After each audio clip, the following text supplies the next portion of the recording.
देना जो पुराने साथी, क्योंकि इस आंदोलन को मैंने बहुत करीब से देखा है। जब बोकारो धनबाद से तीर्थनाथ आकाश जैसे लोग, करण महतो जैसे लोग पैदल यात्री करके राजभवन आए थे। राजभवन आने के बाद मेरा ड्यूटी रांची में ही था, मैं गाड़ी चलाता हूँ, तो उस आंदोलन में मैं शामिल हुआ। लेकिन धीरे धीरे देखते गए जिस तरह उन लोग का चरित्र, जिस तरह उन लोग का सोच बदलते गया, उन लोग अलग होते गए। और अच्छा है, जिसका सोच गलत है वो अच्छा ही है कि समय आने से पहले वो बदल रहे हैं और साइड हट रहे हैं। उन्होंने ये बोला था।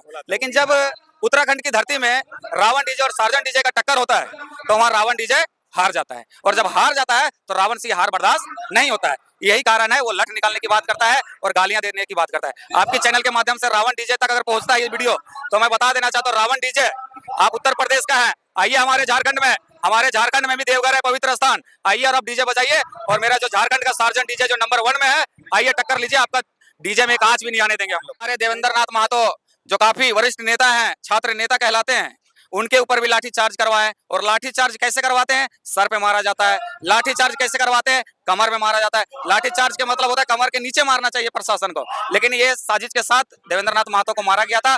जान से मारने का हमला भी सरकार ने ही करवाया हो। हेमंत सोरेन भी वैसा ही है, बीजेपी, कांग्रेस, जेएमएम, जेबी कैसे सब वैसा ही है। तीवा कहाँ जाएगा? तो जोहार, नमस्कार। अभी हमें मांडू विधानसभा क्षेत्र में और देख सकते हैं सामने ही बदलाव संकल्प महासभा का महाआयोजन रखा गया है। भारी संख्या में लोग पहुंचे हुए हैं, काफी ज्यादा बारिश हो रही है, उसके बावजूद भी तमाम मांडू विधानसभा क्षेत्र के और दूर दूर से आज लोग बदलाव महासंकल्प सभा में शामिल होने के लिए यहाँ पे पहुंचे हुए हैं। कुछ क्रांतिकारी साथी यहाँ पे मौजूद हैं, इन लोग से बात करेंगे और जानेंगे कि बदलाव संकल्प महासभा कुछ दिनों के बाद झारखंड में विधानसभा चुनाव भी होना है, उसको लेकर जनता क्या सोच रही है। क्या इस बार जयराम महतो को जो लोग उम्मीद लगाए बैठे हैं कि इस बार टाइगर जयराम महतो को मुख्यमंत्री बनाएंगे, तो क्या लोग अभी क्या सोच रहे हैं, तमाम चीजों को लेकर हम लोग बात करेंगे और जानने की कोशिश करेंगे। तमाम देख सकते हैं इनका टी शर्ट में जेल कैंप का लोगो भी लगा हुआ है टाइगर का। और भैया लोग, तमाम लोग हैं, छोटे छोटे बच्चे भी काफी ज्यादा संख्या में आज पहुंचे यहाँ का सभा को सफल बनाने के लिए। इन्हीं से जानेंगे, कहा कि इनका चेहरा आप लोगों ने देखा भी होगा हमारे चैनल में। कल जो डीजे सार्जन का जो उत्तराखंड में मामला आया था, उसको लेकर हमने एक पोस्ट भी किया था, तो हमने इनको पहचाना। और आज ये संजोग की बात है कि ये आज हमारे साथ मिले हुए हैं और ये झारखंडी लोगों को लेकर हमेशा आवाज उठाते हुए नजर आते हैं सोशल मीडिया में। इन्हीं से जानेंगे, तमाम चीजों को लेकर बात करेंगे। सबसे पहले दादा जोहार रहेगा। सबसे पहले आपको भी झारखंड न्यूज नंबर 1 को हमारी तरफ से जोहार, और आपके जितने भी दर्शक हैं और हमारी बात जहां तक पहुंच रही है सबको हमारी तरफ से झारखंडी जोहार रहेगा। आपका शुभ नाम क्या हुआ? मेरा नाम दीपक कुमार ठाकुर है। और काफी लोग कहते हैं कि ये जेएलके, जेबीकेएसएस ये सिर्फ कुर्मी, महतो ये सब की जाति की पार्टी है। ऐसा कुछ नहीं है, इस पार्टी में हर वर्ग का जाति है, ठाकुर है, कुर्मी, महतो, मतलब ये कोई जाति की लड़ाई नहीं है। और जो टाइगर जयराम दादा जो अभी 3 साल से जो झारखंडियों को जगाने का प्रयास किए हैं, वो सिर्फ जाति की बात नहीं की है, ये पूरे झारखंड की बात की है। क्या लगता है दादा, जयराम महतो इस झारखंड को बदल पाएंगे? देखिए, बदल अवश्य पाएंगे। वो घर त्याग दिए हैं, बाकी वो ऐसी बात रखते हैं जो आज तक 24 साल का झारखंड में कोई ऐसा लीडर नहीं है जो जमीन माफिया, कोयला माफिया, इतने बड़े बड़े जो फैक्ट्री उद्योगपति हैं उन लोग के पीछे कोई बोला होगा। लेकिन टाइगर जयराम दादा है जो डंके के चोट में बोलते हैं और भरे स्टेज के सभा के सामने बोलते हैं।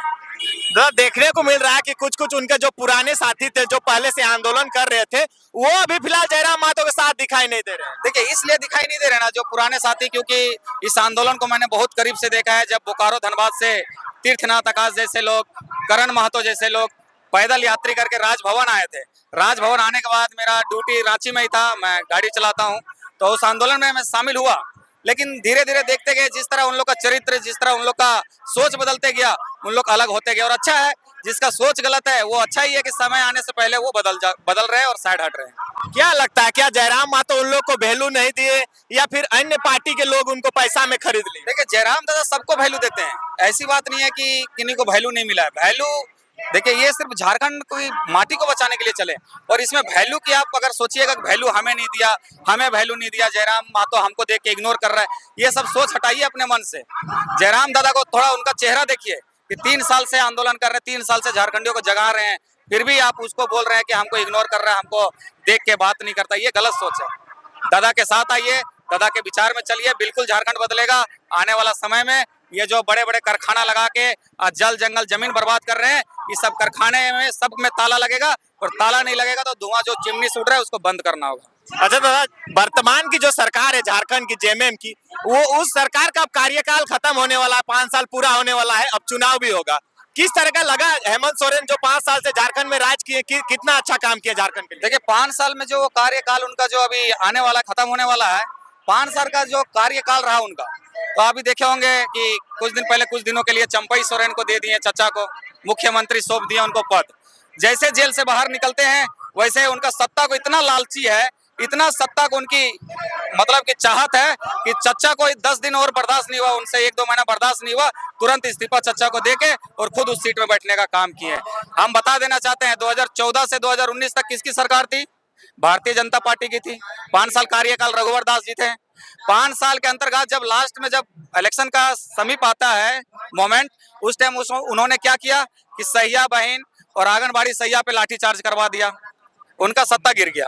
ठीक है, अब इन्होंने क्या किया, अभी आपकी चैनल में या पूरे झारखंड देख रहे हैं, सहायक पुलिस का जो वहाँ मोराबादी में जो तंबू गाड़ गाड़ के रह के अपना अधिकार, अपना जो मांग रहे थे, उन पे लाठीचार्ज करवा। और जेबी केसेस के भी लोगों के ऊपर लाठीचार्ज। हमारे देवेंद्र नाथ महतो जो काफी वरिष्ठ नेता हैं, छात्र नेता कहलाते हैं, उनके ऊपर भी लाठीचार्ज करवाए। और लाठीचार्ज कैसे करवाते हैं? सर पे मारा जाता है। लाठीचार्ज कैसे करवाते हैं? कमर में मारा जाता है। लाठीचार्ज के मतलब होता है कमर के नीचे मारना चाहिए प्रशासन को, लेकिन ये साजिश के साथ देवेंद्र नाथ महतो को मारा गया था। जान से मारने का हमला भी सरकार ने ही करवाया होगा। प्रशासन को लेकर आप क्या कहना चाहेंगे? जो झारखंड की प्रशासन की व्यवस्था है वो सही से काम कर रही है क्या झारखंड? प्रशासन का व्यवस्था जो है, प्रशासन सरकार के ऊपर चलती है। प्रशासन भी नहीं चाहती है कि हम लाठीचार्ज करें, लेकिन देखा जाए कि झारखंड के अंदर आप किन्हीं भी थाना में चले जाएं, वहाँ झारखंडी से ज्यादा आपको बाहर राज्य के लोग मिलेंगे, समझ रहे हैं ना। और बाहर के राज्य मिलेंगे, अगर झारखंड के लोग किसी कारण आप थाने में जाते हैं तो बहुत बेरहमी से मारते हैं। अगर वही थाना प्रभारी या थाना पुलिस अगर झारखंडी रहे तो झारखंड के लोग इतना बेरहमी से नहीं मारेंगे। इस हम बात को डंके की चोट में कहते हैं। कुछ लोग कह रहे हैं कि जयराम महतो सिर्फ युवाओं को भड़का के और 2-3 साल से आंदोलन करके टाइम वेस्ट कर रहे हैं और वो आगे जाके बदल जाएंगे। आपको क्या लगता है, जयराम महतो बदलने जैसे नेता लग रहे हैं आपको? देखिए आगे चल के क्या होगा इस बात को हम नहीं बोलेंगे, लेकिन अभी जो माहौल है वो हम लोग युवा पूरे झारखंड के, हमारे अभिभावक, हमारे गार्जियन स्वरूप, हमारे जितने भी बूढ़ा दादा चाचा चाची सब है, सब टाइगर जयराम महतो के साथ है।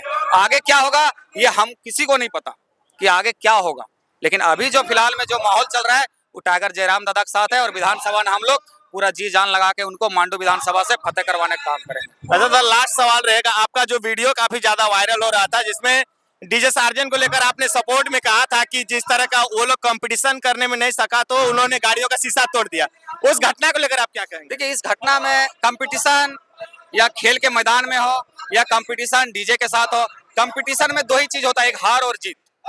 और हार और जीत के बीच में अगर कहीं झगड़ा हो जाए तो समझिए कि कहीं ना कहीं गलत है। अब रावण की जो बात आप बोल रहे हैं, रावण डीजे जो उत्तर प्रदेश का है, ग्रेटर नोएडा का, और उसका कुछ दिन मतलब सार्जन डीजे जो था झारखंड का, वो उत्तर प्रदेश पहुंच भी नहीं पाए थे। उनका वायरल वीडियो एक हुआ था कि सार्जन जो झारखंड से आ रहा है उसका टार्जन बना देंगे। तो सार्जन भाई का भी लाइव देखा था मैंने, उन्होंने कहा भाई मुझे पहले जाने तो दो, उसके बाद देखते हैं कि इसको टार्जन से सार्जन, सार्जन से टार्जन बनाते हैं। उन्होंने ये बोला था। लेकिन जब उत्तराखंड की धरती में रावण डीजे और सार्जन डीजे का टक्कर होता है तो वहाँ रावण डीजे हार जाता है, और जब हार जाता है तो रावण से ये हार बर्दाश्त नहीं होता है। यही कारण है वो लठ निकालने की बात करता है और गालियां देने की बात करता है। आपके चैनल के माध्यम से रावण डीजे तक अगर पहुंचता है ये वीडियो तो मैं बता देना चाहता हूँ, रावण डीजे आप उत्तर प्रदेश का है, आइए हमारे झारखंड में, हमारे झारखंड में भी देवघर है पवित्र स्थान, आइए और आप डीजे बजाइए।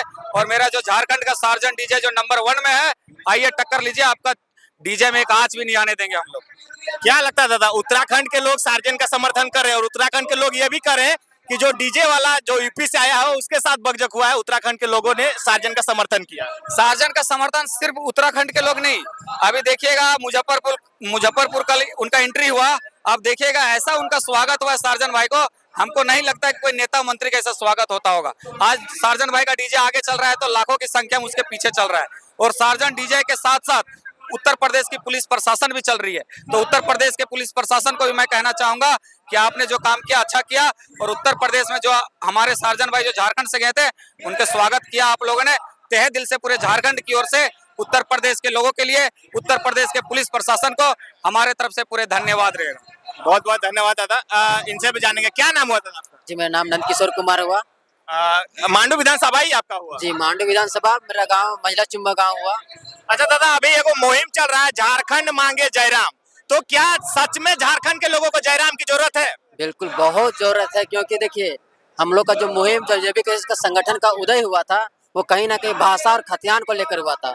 और ये हम लोग के लिए बहुत दुर्भाग्य की बात है कि 24 साल के इतिहास में झारखंड अलग होने के बाद भी आज भी हम लोग सिर्फ अपने आइडेंटिटी के लिए तरस रहे हैं, बिल्कुल तरस रहे हैं, लड़ रहे हैं, और हमें आइडेंटिटी नहीं मिल पाया है। और इसी के आधार पर जब नियोजन नीति बनाना होता है तो नहीं बन पाता है। तो कहीं ना कहीं इस सब के खामियों की वजह से यहाँ का जो स्टूडेंट वर्ग है, छात्र वर्ग है, नौकरियों से वंचित रह रहा है। बाहरी लोग काफी पैसा दे करके यहाँ की नौकरियों को खरीद रहे हैं। कहीं ना कहीं मतलब होड़ मचा हुआ नौकरियों को लूटने का, खसोटने का। अभी जस्ट कुछ दिन पहले नगर पालिका का जो आया था, देखेंगे वैकेंसी, उसमें लगभग 60 से प्लस परसेंटेज बाहरी लोग का था। अब मुझे समझ में नहीं आ रहा सरकार किस नीति के आधार पर, मतलब जैसे कहा जा रहा था कि 60-40 तो अभी मतलब 40-60 हो गया, उल्टा हो गया। 40-60 हो गया। उसमें भी 40 में हम लोग को आइडेंटिटी नहीं है कि हम लोग 40 में किस आधार पर अपने आप को स्थापित करें कि हम लोग झारखंडी है। कोई मतलब आधार दिया ही नहीं गया। तो ये बहुत बड़ी खामी है, सबको खाली समझना सरकार अपना मैनिफेस्टो ला रही है और कह रही है कि 70-75% झारखंड के लोगों को रोजगार दे रहे हैं, लेकिन धरातल में देखा जाए तो 5% आदमियों को रोजगार नहीं मिल रहा है। कुछ नहीं, बिल्कुल नहीं। अभी कुछ दिन पहले आप सुने कर्नाटका में जितने प्राइवेट कंपनी है उन्हें 100% रोजगार देना है ये अपने स्थानीय लोगों को। तो इस प्रकार का मतलब झारखंड सरकार को भी वहाँ से सीखना चाहिए। और यहाँ भी अगर ना 100% ना सके, कम से कम 90%, 75% अगर दे दें तो भी बहुत हम लोग के लिए शुरुआती दौर पे बहुत अच्छा होगा। और यहाँ के 3rd ग्रेड 4th ग्रेड नौकरियों पे कम से कम नियोजन नीति बने। फिलहाल जितने भी सरकार बनी है सब विफल रही है ये नीति बनाने में। तो ताकि नीति बन सके, स्थानीय नीति लागू हो सके, नियोजन नीति लागू हो सके, विस्थापन नीति लागू हो सके, बड़े बड़े फैक्ट्रियों से जो धुआं जब प्रदूषण निकलता है उस पर रोक लग सके, इस सब को लेकर के हम लोग जेबी केसेस का सपोर्ट कर रहे हैं। और जयराम दा का भी मुख्य रूप से यही सब मुद्दा है। तो यही सब मुद्दा मुख्य रहेगा और आगामी चुनाव में हम लोग सभी मिलकर जयराम दा को इसी मुद्दे के तहत पूरा सपोर्ट करने वाले हैं, भरपूर सपोर्ट करने वाले हैं। और आपके चैनल के माध्यम से पूरे जितने भी दर्शकगण हैं सबको कहूँगा कि जयराम दा को सपोर्ट कीजिए। अगर झारखंड बचाना है, यहाँ के जल जंगल को बचाना है, यहाँ का स्टूडेंट लोग को रोजगार देना है, तो जरूर उन्हें सपोर्ट कीजिए। इस बार विधानसभा चुनाव में भारी मत दीजिए, भारी सीट लाने में उनको मदद कीजिए।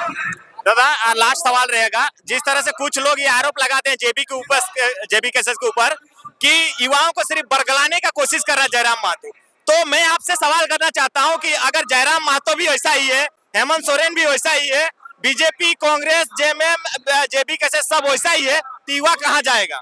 देखिए, युवा लोग का आस है जयराम महतो, तभी युवा लोग इतना भीड़ में इतना सपोर्ट करने के लिए आते हैं।